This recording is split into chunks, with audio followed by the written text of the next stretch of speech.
दोस्तों इसी साल कुछ समय पहले आपने जरूर सुना होगा चाइना में कुछ मस्जिदों को गिराया जा रहा है। मुस्लिमों के खिलाफ प्रदर्शन हो रहा है, लेकिन अब वह प्रदर्शन नहीं बल्कि भगाने में तब्दील हो गया है। यानी कि अब पाकिस्तानी मुस्लिमों को चाइना ने अपने देश से निकालना शुरू कर दिया है, ऐसा सूत्र बता रहे हैं।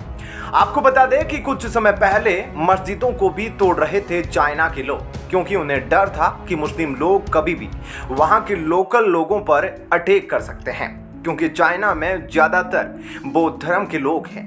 मुस्लिमों की आबादी तो हमें आपको बताने की जरूरत ही नहीं है, उससे आप सभी लोग परिचित हैं कि मुस्लिम पूरे वर्ल्ड में कितनी आबादी के साथ है, मतलब कितनी ज्यादा जनसंख्या में है। और आज जो फ्रांस में कांड हुआ है वह कांड अब चाइना में ना हो, इसलिए अब चाइना के जो लोग हैं और कहीं ना कहीं पीछे से अब वहाँ की सरकार के सपोर्ट से अब चाइना के लोग वहाँ के पाकिस्तानी मुस्लिमों को अपने देश से धीरे धीरे भगाना शुरू कर रहे हैं। चाइना तो इस चीज में पहले से माहिर है कि वह छोटे देशों का भरपूर यूज करे और यूज करने के बाद उसे खाए हुए केले के छिलके की तरह फेंक दे।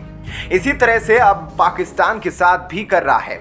आप कमेंट करके बताइएगा कि चाइना जो पाकिस्तान के साथ अभी इस तरह से कर रहा है वह सही कर रहा है या गलत, और वह अपनी सिक्योरिटी के लिए जैसे फ्रांस में जो दंगा हुआ उस तरह से चीन में ना हो जाए, इसलिए वह ऐसा कर रहा है। क्योंकि चीन ने पाकिस्तान को बहुत ज्यादा अमाउंट में लोन दे रखा है और उस लोन को वसूलने के लिए चीन चाहता है कि ज्यादा से ज्यादा मुस्लिमों से दूरी बनाई रखी जाए, ताकि कोई दंगा ना हो, कोई ऐसा विवाद ना हो जिससे उसके पैसे डूब जाए। दोस्तों एक कारण यह भी हो सकता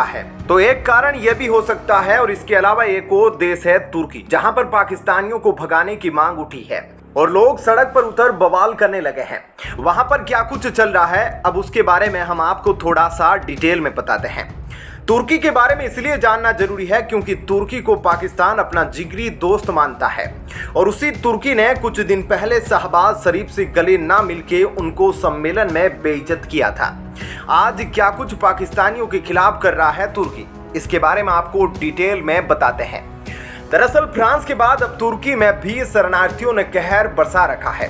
तुर्की में बसे सीरिया के शरणार्थियों ने एक कुत्ते को जहर देकर मार दिया, और इस घटना के बाद तुर्की के लोग नाराजगी जता रहे हैं। सीरिया के शरणार्थियों ने तुर्की की सड़कों पर उत्पात मचा दिया, जिसके बाद तुर्की के लोग भी भारी संख्या में सड़कों पर उतर आए, जिसके बाद तुर्की में ये लोग अपने देश में सीरिया के शरणार्थियों को भगाने की बात कर रहे हैं। इसी बीच तुर्की की विक्ट्री पार्टी ने ऐलान कर दिया कि अगर वो सत्ता में आए तो इन शरणार्थियों को देश से निकाल देंगे।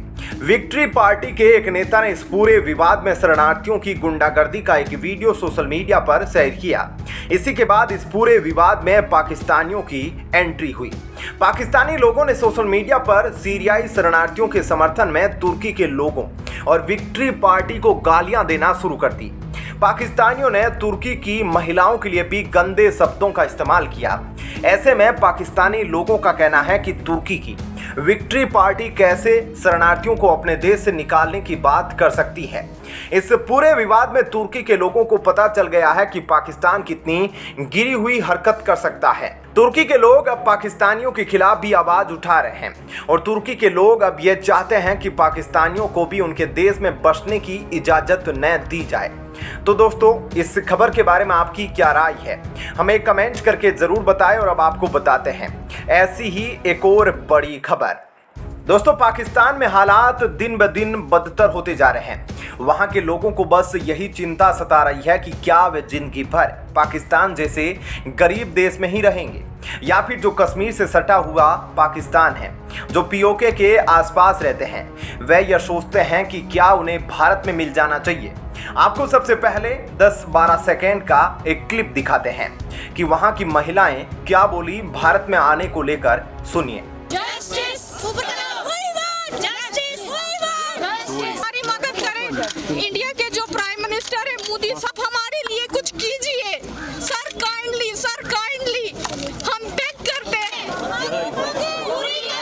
तो आपने सुना दोस्तों इस 15 सेकेंड की क्लिप में कि कैसे यहाँ की महिलाएं बेबस है कि वह पाकिस्तान जैसे गरीब देश को छोड़कर भारत में आ जाए।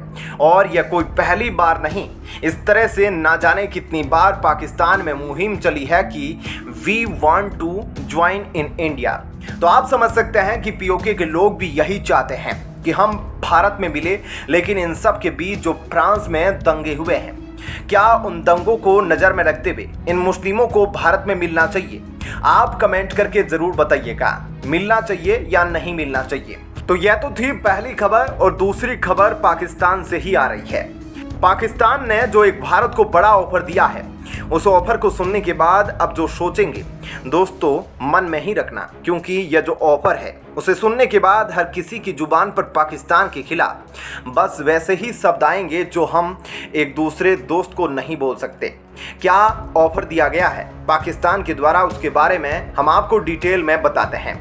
और यह ऑफर पीओके से जरूर जुड़ा है, लेकिन यह बहुत ही नेगेटिव ऑफर है, जिसे भारत का कोई भी नागरिक सुनने के बाद यह सोचेगा कि क्या बोलूं। दोस्तों, पाकिस्तान ने अपनी औकात से बाहर जाकर भारत को सीपेक में शामिल होने का ऑफर दिया है।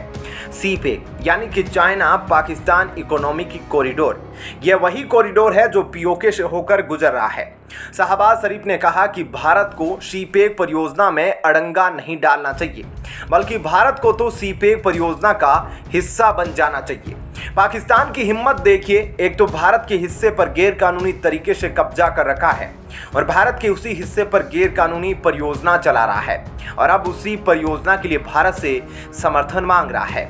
अब आपको बताते हैं कि पाकिस्तान ने यह बेवकूफ़ी वाला ऑफर भारत को क्यों दिया है। दरअसल चीन का सीपेक प्रोजेक्ट बुरी तरह से डूब रहा है।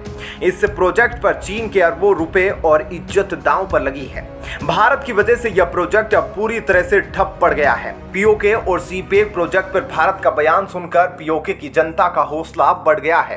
पीओके की जनता अब खुद ही पाकिस्तानी सेना और चाइनीज वर्कर्स को मार मार कर भगा रही है। इसी के चलते सीपेक प्रोजेक्ट पर काम आगे नहीं बढ़ रहा। भारत ने बयान दिया था कि पाकिस्तान को जल्द से जल्द पीओके खाली करना होगा, और भारत ने यह भी कहा था कि सीपेक प्रोजेक्ट गैर कानूनी है। हाल ही में भारत ने एससीओ बैठक में चीन की बेल्ट एंड रोड परियोजना का खुलकर विरोध किया था। प्रधानमंत्री मोदी ने यह साफ कहा था कि भारत बेल्ट एंड रोड परियोजना के एक हिस्से सीपेक पर चीन और पाकिस्तान को समर्थन नहीं देगा, क्योंकि यह परियोजना भारत के हिस्से से गुजर रही है। और इसी घबराहट में पाकिस्तान ने भारत से कहा कि वह सीपेक का हिस्सा बन जाए, क्योंकि पाकिस्तान को लगता है कि अगर वह भारत को लालच देगा तो भारत सीपेक पर विरोध करना बंद कर देगा। लेकिन आपको बता दें कि जिनका दिमाग ठीक से काम नहीं करता, उन्हीं को इसी तरीके के आइडियाज आते हैं, और यह आइडिया पाकिस्तान के दिमाग में आया है। ऐसे में इससे बेवकूफ़ी भरा आइडिया और क्या हो सकता है। तो दोस्तों, इस खबर के बारे में आपकी क्या राय है, हमें कमेंट करके ज़रूर बताइएगा। और अब जानते हैं ऐसी ही एक और